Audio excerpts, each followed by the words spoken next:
Few days back, exactly on the 22nd of April, we saw a gruesome act on humanity in Pahalgam. The more gruesome an act, the bigger the publicity they get. Prime Minister Shehbaz Sharif, he knows. He knows. Terrorists are gutless people. The bigger gutless people are the fellows who promote them. Pakistan has to be taught a lesson. People in Pakistan don't have money to go buy a cup of coffee today, but they have all that money for all these things.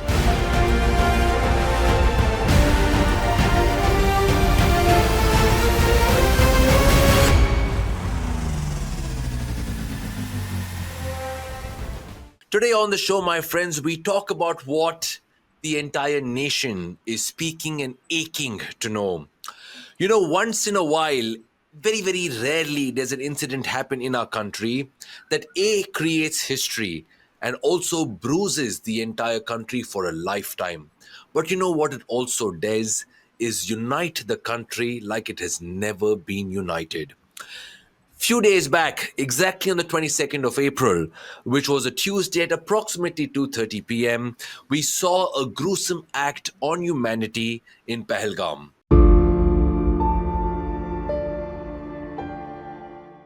What does this infer? Does it speak about our security? Does it speak about our assumption of relationships and the global power that we hold? Does it speak about the neighbors who will never mend themselves? What is the understanding of all of this? Sometimes we say it with pride, sometimes we say it with pain, but I'm sure it's an issue, it's a topic that requires a discussion, it requires a debate, it requires decisions, but maybe it will see no solution for this moment. It's been on for several years. Maybe it's going to go on, but the page will have to flip. The chapters will have to change. And to talk about all of this from a person's point of understanding, an expert who will guide us through all of this, and who better than Dr. Krishnaswami, Dr. Sridhar Krishnaswami, one of the most iconic voices and faces for over 3 decades, whether it is the Hindu or the Press Trust of India. Very glad to have you, sir, on the show. You have witnessed so many global incidents, and I'm sure that some of them give you a lot of pride. Some give you pain. So, Mr. Sridhar, thank you for being on the show. And I want to ask you, how are you? I'm doing well, Rajiv, and thank you for having me on your show. And I'm looking forward to a good interaction with you. I'm really looking forward to a very informative and impactful discussion with you, Mr. Sridhar. But I would like to understand, first of all, you know, this incident. What is your initial thought about it? Because on from Tuesday onwards, there is noise. There are no answers from the people, from the journalists. People are pointing fingers. Politics has taken forward. I want people to take center stage. What is your initial reaction on this shocking, gruesome attack on humanity and India as a country as well? This cowardly attack on tourists is something that what terrorists always seek to do. They never are satisfied with the level of gruesome they can pull off, and for a very simple reason: the more gruesome an act has been perpetrated, the bigger the publicity they get, which is what they want.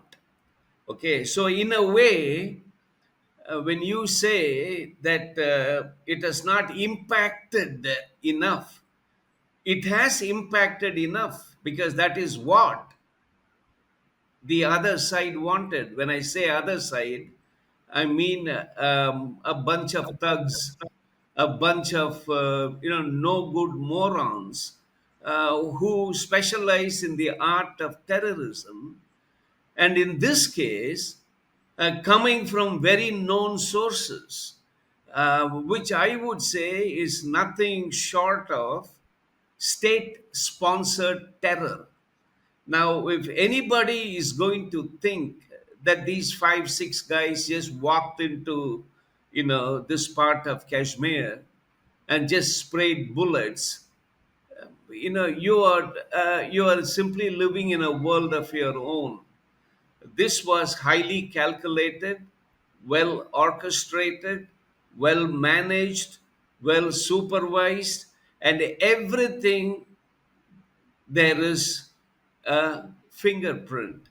And what is a fingerprint? The fingerprint is across the line of control. And they may deny it. Of course, nobody will have the guts. Terrorists are gutless people. The bigger gutless people are the fellows who promote them. And they are the first fellows who will say, I didn't do it.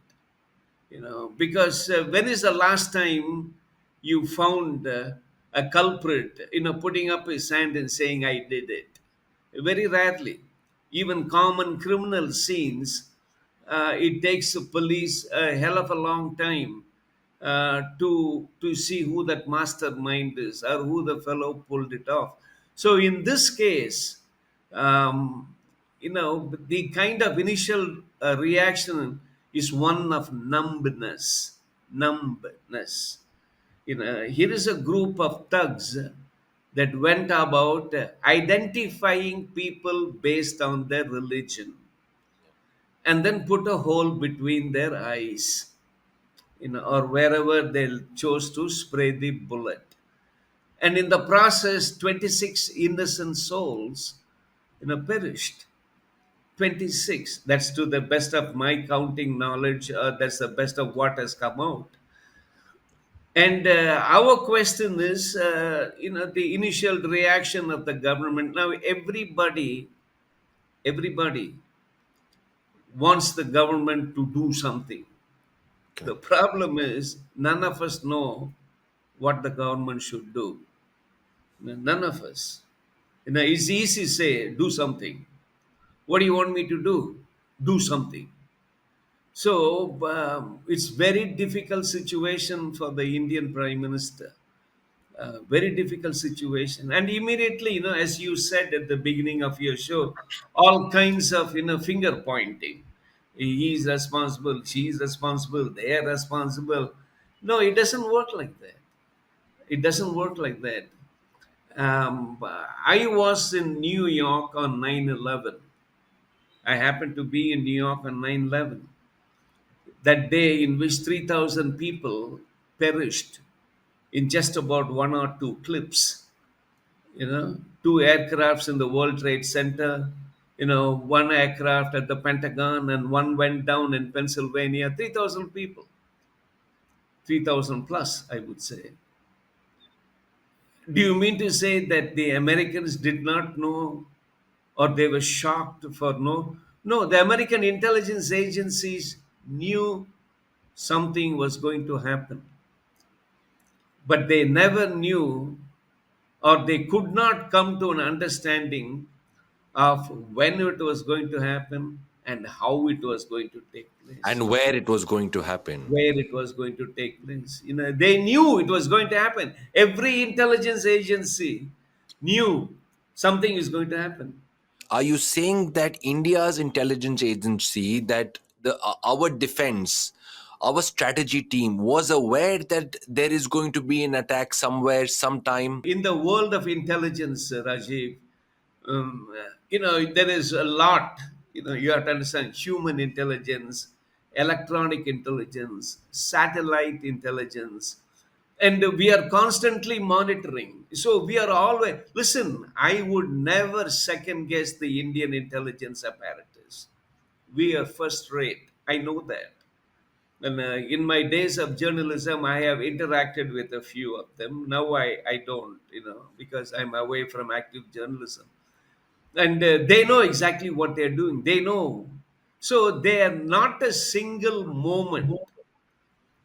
So in my calculation, probably somewhere somebody or a group of people sitting in the intelligence network, Indian intelligence network, were very uneasy. Now, look at the context. The vice president of the United States is in India. very high profile visit. The Indian Prime Minister getting ready to go to Saudi Arabia on a very important bilateral visit. Normally, these things are taken very seriously. They are Yeah. very serious. That's the reason. Why some of Mr. Vance, the American Vice President's program were truncated in Agra, it seems. I don't know. Because after this thing took place, nobody wanted to take any chance. And I don't blame them. I don't blame them. See, it's one thing to go through with the program and then feel sorry for it at the end of the day. Mm, mm. Other than rather than going to the vice president or his family and saying, please, for your own safety, we are Yeah. going to curtail some of your program because of what just happened. So it's so the context, the way in which the terrorists operate, they want maximum publicity. It's just like on the eve of President Clinton's visit, or on the day he landed, 36 innocent Sikhs were done to death. You know, why? They chose that day because that's the highest impact for them. But that does not mean that our intelligence has failed. No, you know, nobody can. We can only put up a tough, you know, uh, what shall I say, sensitized, in a lookout.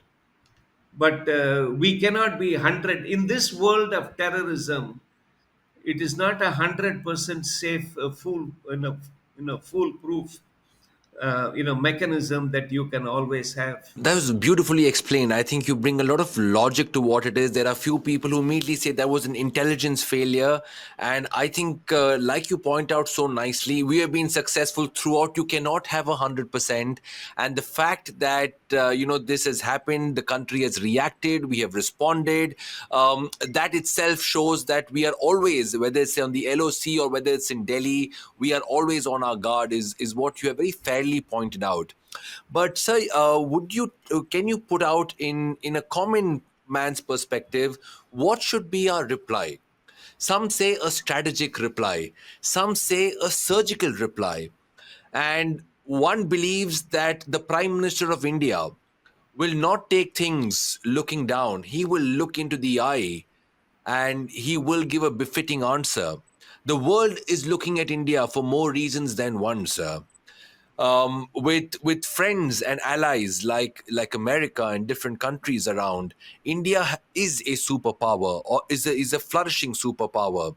Our reply on this is very important, but also has to be very smart and fair, and also very humane, even during this inhumane act. What do you see is our fair reply? Yeah, very good point. And you used one word that is actually very very appropriate. Our response must be smart. You use that word smart. That's exactly what our initial first step has been. Smart. Smart. We see there are always trigger happy fellows. They will say, man, let us unleash a few bombs here, there. And they don't tell us where to do that. And don't forget, we cannot go indiscriminately going on a bombing spree. We have to know what it is our targets are. As you said, there are a lot of innocent lives that are at stake here. Just because somebody did something stupid, we should not repeat that same mistake. I would say that the terrorists, that's their entire ball game anyway. They cannot take on the Indian security forces. Neither can their supporters and benefactors. They can't take on because they know exactly what is in front of them. So what do? You single out unarmed people, single out tourists who just came to see the beauty of Kashmir. How Hmm. else are you going to? It takes a very It takes a sick mind of a rare order, to pull off something like this. You must really be sick. Now, I'll tell you what.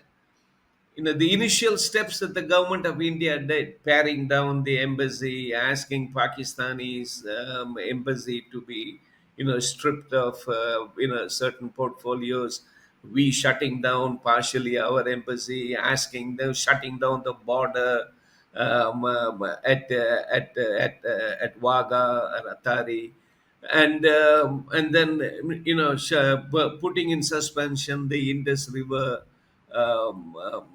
treaty. All these things are first steps, but believe me, we don't know what the next steps are going to be, for Mm. the simple reason that the response will be at a time and place of India's choosing. Nobody is going to tell us what to do and when to do. It will be the call of our Prime Minister. The Indus Waters Treaty of 1960 will be held in abeyance with immediate effect until Pakistan credibly and irrevocably abjures its support for cross-border terrorism. Based on the intelligence inputs that he will be getting, and he is constantly at it. He cut short his trip to Saudi Arabia, landed, and then immediately at the airport went into a huddle. That huddle didn't stop at the airport. That night again, he had one in his house. So this is the man who is 24/7, 365, glued to and tell and listen. I don't have any political background, I know. mercifully, I know. and this is what any Indian Prime Minister would have done or should have done. This is what every Indian wants. Whether you are a supporter of this party or the other party, Right now, it's not a question of which party is ruling. it's about a country. It's about the citizens. It's about the pride of our country. Not only pride, self-esteem. As you Absolutely, said sir. some time back, we are not a regional power anymore. We are a global power with global responsibilities, Yes. which makes it doubly harder for us to do any in a knee-jerk Reaction. reaction Very to true. what went on. So it will come. They will pay a price. For sure. Um, but keeping them away from IPL, this cricket, that cricket, that is one way. Yeah, but is that the way? Is that the way, Sridhar sir? You have seen countries, you have seen relationships, you have seen, two countries become very close with each other. You've seen countries break up ties with each other as well. So far, sir, we believed that India is the bigger brother. India is the big boss, and no tie, no communication, no connection means there's nothing at all. That's the way we were handling it. If there was anything global, just avoid that country, and we were morally victorious. Morally victorious, sir. When something like this happens, I want to ask you: Have we been handling our neighbors in the best possible way? It has been Pakistan for years together. Hey, listen, everything is relative. Yeah. Okay, what do you mean by best? Mm, Your best is not my best. mm, Okay, so everything is. See, for example, SARC. SARC, mm. South Asian Association for Regional Cooperation. It was Yes, sir. started with all the good intentions, Yes. right? And then what happened? Some fellow started injecting politics into it, and we said thank you. We said thank you because that was not the original intention of SARC. And now India has got only one precondition, and I think it's a very valid precondition. You want to talk to me, terrorism is on the table. Mm. Pahalgam is on the table. Before that, 20, even today, as I'm talking to you, apparently there is some problem going on at Udampur. Okay. Security forces are battling some terrorists. Okay. So this is a never ending problem. And you cannot You see, it's just like me trying to be nice to you, Mm. and at the same time throwing a couple of dynamites in your house. I can't do that. You see, if I want to have good relationship with you, I have to show my intent is also clean. Otherwise, and see, I am one person who is personally against holding sports hostage to bilateral relations. But when you have a country that has no law and order, when you have a country that has no government worth its name, can you risk the lives of about 20 people in your team showing up in a ground? Certainly, if I were the coach, I will say I don't want to go there. I'll tell them, listen, you can guarantee me anything, but I have to be convinced of your guarantee. So but I will not. I will not. It will take me. I mean, look at Imran Khan, for example. He is one of the world's best known cricketers. Yep. You know, but even today, he is helpless because he knows, I know, most of India knows that Pakistan is not run by civilian leaders. They are run by the military, and even within the military, even the Pakistani army does not know what the hell is happening. It's the ISI that calls the shot, inter-services intelligence. So these are the same fellows who were telling the Americans for 10 years, we don't know where Osama bin Laden is. And that fellow was just sitting in a spitting distance from from Pakistani military garrison. Uh, Musharraf consistently told the Americans, we don't know where Osama is. We are helping you to hunt him down. And that fellow was right there. He was right there. For 4 years, American satellites were tracking Osama bin Laden in the same outfit, same house. Right? Musharraf, every time Americans took a terrorist out of Pakistan, out of courtesy, they used to call him and tell him, Mr. President, we just sprung this guy out of a country. Oh, if he had told me, I would have, given. And immediately the Americans will say, that's exactly why we are calling you now. Because if I had told you before, you would have probably called him and said, hey, they are coming, so run. You would have protected him. Yeah. Yeah. That's the whole thing. See, I'll tell you, Rajiv, in the northeast frontier of Pakistan, it's a lawless region. That is the area where apparently most of the terrorists roam around freely. You know, so the Americans every now and then they used to use the drones and go and attack. The Pakistan used to complain, "You're violating my sovereignty." So the Americans used to tell them, "Okay, you do it." The Americans used to come back. The Pakistanis used to come back to the Americans and say, I can't do it because I have no control in that area. Then the Americans beautifully used to come back to them and ask, how can you claim sovereignty in an area that you don't control? Case closed. Bush, Obama, they freely, you know, used the drones to go after terrorists in that particular region. And Bush and Obama also had one simple, dictum.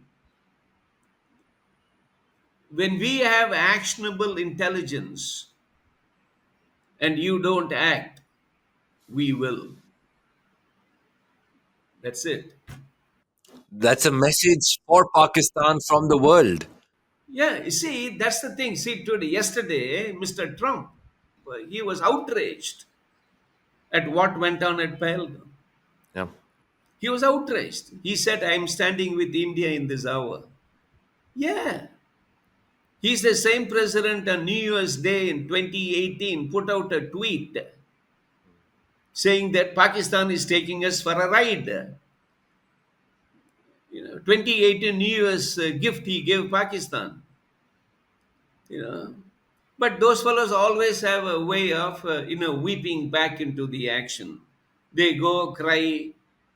They promise things. See, right now you ask me what India should do. India should isolate Pakistan even more in a diplomatic isolation. You know, why should we stand back and see friendly countries like Saudi Arabia give Pakistan money in good intention? They should not. Why should the International Monetary Fund bail out Pakistan every time they go to them? They should not. They should not. Because what's your guarantee this money is going to help the poor people of Pakistan? You don't know where the money is going to or who it is going to in Pakistan. American congressional investigation previously has shown that a lot of money going in the form of reimbursements for terrorism actually goes to support terrorism, Mm. especially against India. There you go back and read the Congressional Research Service reports. You'll see. I'm not kidding you. Sridhar, sir, of course, with so much of experience and decades of expertise that you have, you can, I think, very strongly assume and tell us what is Pakistan thinking today. After this attack, do they want to cut off? Are they going to be a little careful and defensive? Or are they thinking one more before we get attacked? What would be their mindset? Can you just help us understand, sir? I'll tell you one thing they are doing now. They are having sleepless nights. They can't go to sleep because they don't know what's going to hit them.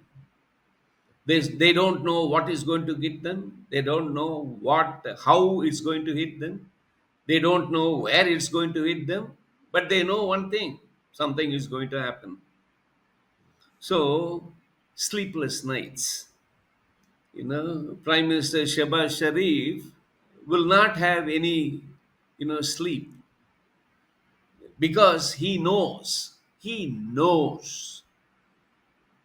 may not be personally responsible. He may not have personally signed off on this cowardly attack, but somebody in his outfit did. Some handler somewhere signed it off. Yeah. Some handler. But you remember the 2008 terror attack in Mumbai? These fellows who were destroying property and lives in Mumbai, they were talking on the phone across the border. And we have electronic intercepts of that. Right? And you have one fellow right now in Indian custody, that Rana, who was just been coughed up by the US, and he will shed more light.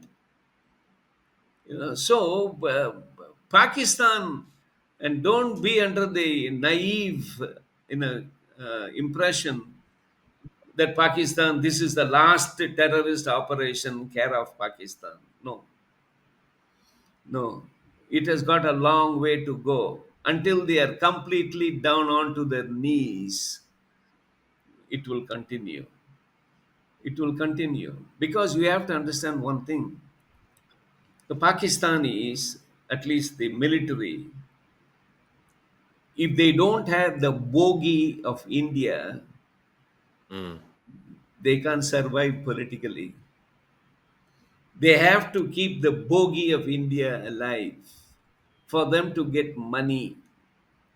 The people in Pakistan don't have money to go buy a cup of coffee today, a tea, but they have all that money for all these things. Don't forget. It's That's a not. very that's a very It's strong not. statement, Sridhar sir. These are very Yeah, strong statements that you are yeah, putting forward. yeah. They are scrounging around for food. Some parts, but they have enough money for all these things. Is it? This is where people will have to open their eyes. You know Where is the Pakistani rupee today compared to the American dollar? Where is the Pakistani economy today compared to the Indian economy? Nowhere. Nowhere. And you're going to use the money you're getting from IMF and friendly countries like Saudi Arabia. See, the To attack. Saudis give billions to Mm. Pakistan in good faith. In good faith. So you take that billion and you're telling Saudis, man, you see what we do. Huh? Same thing with China. Yeah. China has been one all-weather friend to Pakistan. That's one of the biggest mistake the Chinese leadership has been doing for ages. Biggest mistake, because they don't know when the hand of terrorism is going to bite China. Sir, Sridhar sir, I want to know, from as a responsible citizen, as someone who wants the best for their country, who wants the safety, self-respect, as you said, and the pride of every Indian. What should we be doing now, sir? Should we have our own ways? Should we stay supportive of what the government does? Should we be aware of what is happening? As a citizen, what are we to do? What's the best way we can support and back our country? Just put your trust in what the prime minister and his government are doing. Listen, I'll tell you why. Mm, You and I are common citizens. We don't have all the facts with us. correct. We don't. So we have, at some point, we have to trust. And today, the only person that I will trust is what the prime minister and and through his cabinet colleagues are telling the prime minister, and he is doing. And if the prime minister is not picking up the phone and telling me anything, I'm not going to be angry. Because number one, he has got other people to talk to, Correct. relevant people. He doesn't have to tell me or you. Correct. He really doesn't have to, Mm, because ultimately he has got the interests of the country at heart. You absolutely. see, No doubt. Pakistan has to be taught a lesson. You need not necessarily do it only in the military way. Military is one option. Military strike is one option. That strike will come at a time and placing of what the people tell the prime minister. Just because I want it to happen today or you want to happen yesterday, it's not going to happen. These things are not easy. Because Yeah. basically what you're talking about two countries who are nuclear capable. Yeah. That's right. And keep in mind one more thing too. In India, we don't talk about using nuclear weapons at all. We don't. We should not. A responsible nuclear power will never ever talk about using nuclear weapons. Look what is happening across the border.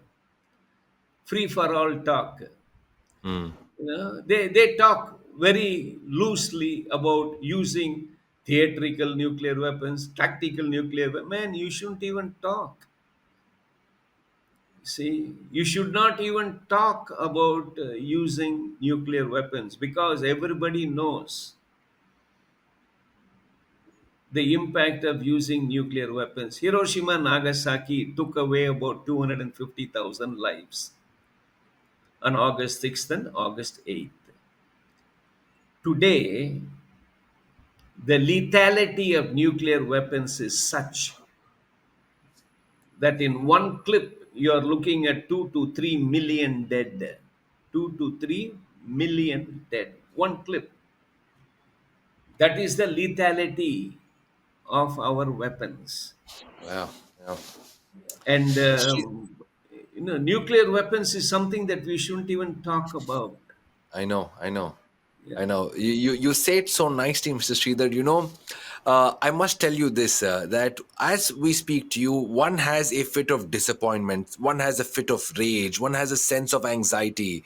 But with the expertise that you have put to the table, with the assurance and calmness you have brought to the table, with the fact that you have taken no political side but taken the side of the people, side of India, speaks a lot about what journalism was, what it was. And I say it with complete control over my words.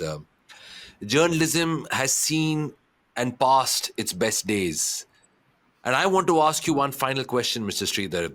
Today, I want to ask you, the nation wants to know, the nation wants to know, is journalism people friendly, people honest today, or is that also being grabbed by political powers? Is journalism for the people, by the people, to the people, or is it for the politics, to the politicians, by the politicians? Give me an honest answer, sir. Listen, Rajiv, you see, again, we shouldn't fall into the trap of generalizing. Hmm. Well, we can't say just because one fellow is corrupt, the entire gang is corrupt. There are very few So, like you, sir. There are very, very few like you, sir. no, no, no. Listen, that let me tell you this way. I am essentially a very optimistic person, Yes, I and can I see that. see, I see a goodness in everybody. Yeah, journalism is very different today than what it was when I joined the force in 1984. Okay, you're talking about almost 40 years. 40 years. It has changed a lot, yes. But a lot of, responsible newspapers still stick to their original mission. What is the original mission? Report. Inform the people. Report. Yeah. I am. You see, if you go back to olden journalism, I used to tell your colleague. I used to tell them, what is journalism? Journalism is said here today that, Mm. said here today that. And to be a good journalist, you need two things, three things, I would say. One, good eyes, good ears, and skin as thick as a water buffalo. Yeah, yeah. Well said. I'll tell you why you need, because no matter what you write, somebody is not going to like it. Yeah. No matter what even an editor will throw it back at you and say, I don't want this. So you Mm. can't go to a corner, sit down and start crying. You need to have a thick skin. I have had many of my copies thrown, not because they didn't like my tone. No, they said, write it better. Write it better. Horrible English. Where did you study your English? Aha, ooh. So go back and, redo it.